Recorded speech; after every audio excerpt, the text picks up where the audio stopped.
News first channel ಹಾಗೂ ಡಿಜಿಟಲ್ನಲ್ಲಿ ಜಾಹೀರಾತು ನೀಡಲು ಈ ನಂಬರ್ಗೆ ಸಂಪರ್ಕಿಸಿ. ಧರ್ಮಸ್ಥಳದ ಶ್ರದ್ಧೆ ಭಕ್ತಿಯನ್ನ ಕೋಟ್ಯಾಂತರ ಭಕ್ತರು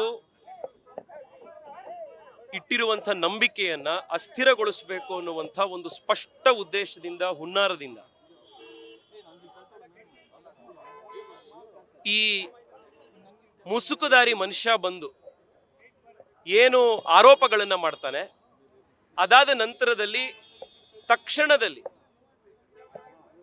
ಇದಕ್ಕೆ ಬಹಳ ಗಂಭೀರತೆಯನ್ನು ಕೊಟ್ಟು ಆ ಆರೋಪಗಳನ್ನು ಕೇಳಿದ್ರೆ ಸಾವಿರಾರು ಮರ್ಡರ್ಗಳು ಒಬ್ಬನೇ ಹೋಗಿ ಅದನ್ನೆಲ್ಲ ಹೂತಿರೋವಂಥದ್ದು, ಇದನ್ನೆಲ್ಲದನ್ನು ಕೇಳಿದ್ರೆ ಯಾರಿಗೇ ಆಗಲಿ ಮೇಲ್ನೋಟಕ್ಕೆ ಬಹಳ ಆಶ್ಚರ್ಯ, ಗಾಬರಿ, ಜೊತೆಗೆ ಇದಾಗಲಿಕ್ಕೆ ಇಷ್ಟರ ಸಾಧ್ಯನಾ ಅನ್ನುವಂಥದ್ದು ಇದ್ದಾಗ ಅಷ್ಟೊಂದು ಸೀರಿಯಸ್ನೆಸ್ ಅಲ್ಲಿ ಆ ವ್ಯಕ್ತಿಯ ಪೂರ್ವಾಪರದ ಬಗ್ಗೆ ತನಿಖೆ ಮಾಡ್ದಲೆ, ಯಾರು ಏನು ಅನ್ನೋದನ್ನ ನೋಡ್ದಲೆ ಅಷ್ಟು ಸೀರಿಯಸ್ ಆಗಿ ಪರಿಗಣನೆ ಮಾಡಿ SIT ರಚನೆ ಮಾಡುವಂಥ ಧಾವಂತವನ್ನ ಮುಖ್ಯಮಂತ್ರಿಗಳು ರಾಜ್ಯ ಸರ್ಕಾರ ತೋರಿಸಿದ್ರಲ್ಲ.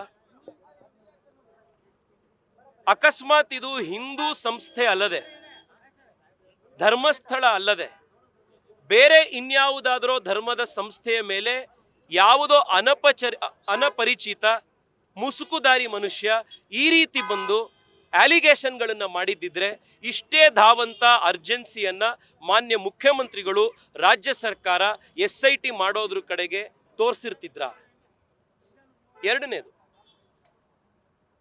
ಕಳೆದ 2-3 ದಿವಸಗಳಿಂದ ಕೆಲವು ಪೊಲೀಸ್ ಅಧಿಕಾರಿಗಳ ಜೊತೆಗೆ ಮಾತನಾಡಿದ ಮೇಲೆ ಕೆಲವು ಹಿರಿಯ ಅಧಿಕಾರಿಗಳು ಇದಕ್ಕೆ SIT ರಚನೆ ಮಾಡುವಂಥದ್ದು ಇಷ್ಟು ಬೇಗ ಸೂಕ್ತ ಅಲ್ಲ, ಒಂದು ಪ್ರಿಲಿಮಿನರಿ ಇನ್ವೆಸ್ಟಿಗೇಷನ್ ಆ ವ್ಯಕ್ತಿಯ ಮೇಲೆ, ಅವರ ಅಲಿಗೇಷನ್ಸ್ಗಳ ಮೇಲೆ ನಡೀಲಿ, ಅದಾದ ಮೇಲೆ ರಾಜ್ಯ ಸರ್ಕಾರ SIT ರಚನೆ ಮಾಡೋದು ಸೂಕ್ತ ಅನ್ನುವಂಥ ಅಡ್ವೈಸ್ನ ಕೊಟ್ಟಿದ ಮೇಲೂ ಕೂಡ ಅದನ್ನು ಧಿಕ್ಕರಿಸಿ ರಾಜ್ಯ ಸರ್ಕಾರ SITಯನ್ನ, ಮುಖ್ಯಮಂತ್ರಿಗಳು SITಯನ್ನ ರಚನೆ ಮಾಡಿದ್ರು ಅಂತಂದ್ರೆ ಯಾವ ಉದ್ದೇಶಕ್ಕೋಸ್ಕರ ಈ ಅರ್ಜೆನ್ಸಿಯನ್ನ ತೋರಿಸಿದ್ರು? ಕಳೆದ 2 ದಿವಸಗಳಿಂದ ಡೆಲ್ಲಿಯಲ್ಲಿರುವಂಥ ಗುಸುಗುಸು ಮಾತು ಅಂತಂದ್ರೆ ದೆಹಲಿಯಿಂದ ಕೆಲವು ಇನ್ಸ್ಟ್ರಕ್ಷನ್ಸ್ಗಳು ಬಂದ ಮೇಲೆ ರಾಜ್ಯ ಸರ್ಕಾರ ಈ SITಯನ್ನ ರಚನೆ ಮಾಡ್ತು ಅನ್ನುವಂಥ ಒಂದು ಮಾತು ಕೂಡ ಕೇಳಿ ಬರ್ತಾ ಇದೆ. ಮಾನ್ಯ ಮುಖ್ಯಮಂತ್ರಿಗಳಲ್ಲಿ, ಉಪಮುಖ್ಯಮಂತ್ರಿಗಳಲ್ಲಿ ನಮ್ಮ ಆಗ್ರಹ ಅಂತಂದ್ರೆ ದೆಹಲಿಯಿಂದ ನಿರ್ದೇಶನಗಳು ಬಂದ ಮೇಲೆ ಈ SITಯನ್ನ ತಾವು ರಚನೆ ಮಾಡಿದ್ರಾ? ದೆಹಲಿಯಿಂದ ನಿಮಗೆ ಈ ರೀತಿ ನಿರ್ದೇಶನಗಳನ್ನು ಕೊಟ್ಟಂತಹ ನಾಯಕರು ಯಾರು? ಈ SITಯನ್ನ ರಚನೆ ಮಾಡೋದ್ರ ಹಿಂದೆ, ಈ ಹುನ್ನಾರದ ಹಿಂದೆ ಈ ದೆಹಲಿಯ ಕೈವಾಡವೂ ಇದೆಯಾ? ಇದನ್ನ ರಾಜ್ಯದ ಜನತೆಗೆ ನೀವು ಸ್ಪಷ್ಟ ಮಾಡಬೇಕಾಗಿದೆ. ಮೂರನೇದು, ಒಂದೊಂದು ಹಿಯರಿಂಗಿಗೆ 5 ಲಕ್ಷ 6 ಲಕ್ಷ ರೂಪಾಯಿ ಚಾರ್ಜ್ ಮಾಡುವಂತ ಹಿರಿಯ ವಕೀಲರುಗಳ ಪಡೆ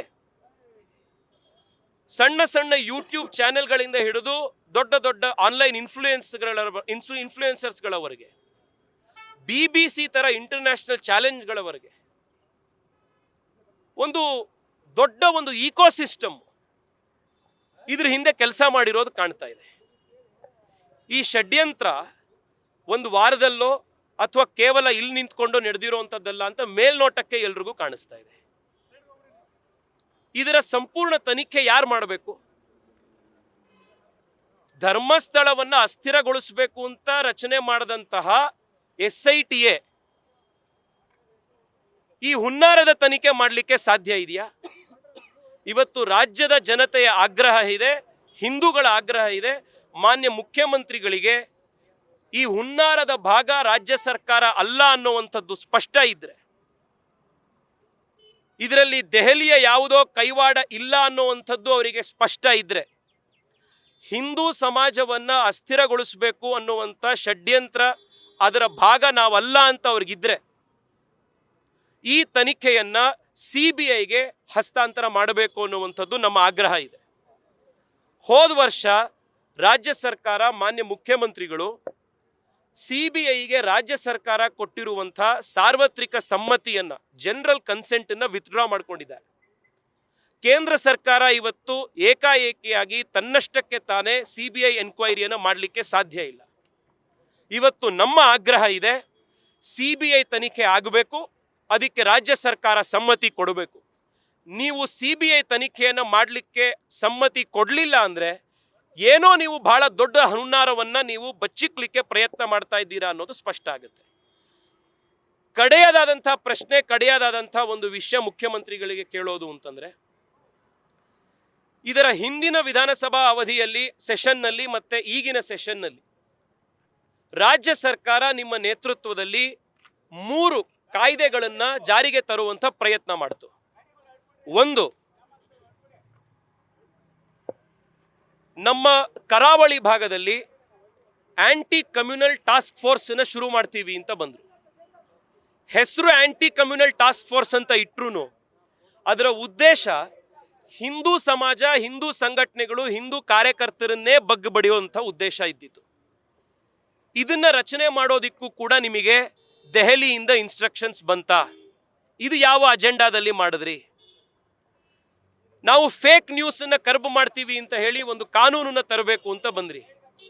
ಅದರಲ್ಲೂ ಕೂಡ ಉದ್ದೇಶ ಇದ್ದಿದ್ದು, ಯಾರು ಹಿಂದೂ ಸಂಸ್ಥೆಗಳ ಪರವಾಗಿ ಮಾತನಾಡ್ತಾರೋ, ಹಿಂದೂ ಧರ್ಮದ ನಾಯಕರುಗಳ ಭಾಷಣಗಳನ್ನು ಹತ್ತಿಕ್ಲಿಕ್ಕೆ ಕಾನೂನು ತಗೊಂಬರುವಂಥ ಪ್ರಯತ್ನ ತಂದ್ರಿ. ಇದು ಯಾವ ಅಜೆಂಡಾದ ಪಾರ್ಟು? ಇನ್ನು ಕಡೆಯದಾಗಿ ರಾಹುಲ್ ಗಾಂಧಿ ಅವರು ಹೇಳಿದ್ರು ಅನ್ನುವಂಥ ಉದ್ದೇಶದ ಮೇಲೆ ಈ ಒಂದು ವಿಧಾನಸಭಾ ಅವಧಿಯಲ್ಲಿ ಹಿಂದೂ ಸಮಾಜವನ್ನ 100 ಜಾತಿಗಳ ಆಧಾರದಲ್ಲಿ ಒಡೆಯುವಂಥ, ಜಾತಿ ಮಧ್ಯೆ ವಿಷ ಬೀಜ ತೆಗೆದುವಂಥ ರೋಹಿತ್ ವೇಮುಲ ಕಾಯ್ದೆಯನ್ನು ಕೂಡ ಜಾರಿಗೆ ತರ್ತೀವಿ ಅನ್ನುವಂಥ ಉದ್ದೇಶವನ್ನ ಮಾಡಿದ್ರಿ. ಇದಕ್ಕೆ ನೀವೇ ಹೇಳಿದ್ರಿ ದೆಹಲಿಯಿಂದ ರಾಹುಲ್ ಗಾಂಧಿ ಅವರು ಇನ್ಸ್ಟ್ರಕ್ಷನ್ಸ್ ಕೊಟ್ಟರು ಅಂತ. ರಾಹುಲ್ ಗಾಂಧಿ ಅವರ ಪತ್ರದ ಆಧಾರದ ಮೇಲೆ ನಾವು ಈ ಕಾನೂನನ್ನು ಜಾರಿಗೆ ತರ್ತಾ ಇದ್ದೀವಿ ಅಂತ ಹೇಳಿದ್ರಿ. ಇದು ಕೂಡ ಒಂದು ಲಾರ್ಜರ್ ಷಡ್ಯಂತ್ರದ ಭಾಗವ?